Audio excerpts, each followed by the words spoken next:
Hi, today we are going to watch or check how healthy is your hard disk, SSD, NVMe storage with a simple tool.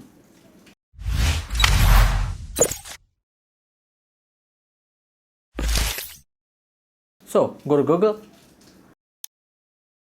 search for hard disk Sentinel. Go to the source,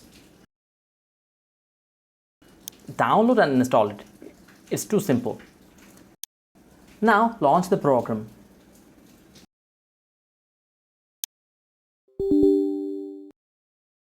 Okay, I have two storages here, SSD and hard disk. So my SSD has 100% performance ability, but the health has decreased to 99%.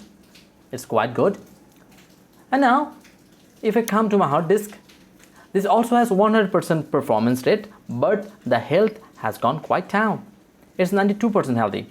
It's not a good sign. However, it cannot show about the external pen drive or SD card health or performance. Okay.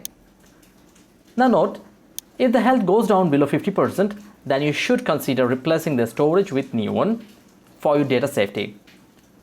So this is the way you can check your hard disk health and performance details in percentage with Hard Disk Sentinel app. Hope you like this video. Please be with us and subscribe. Goodbye.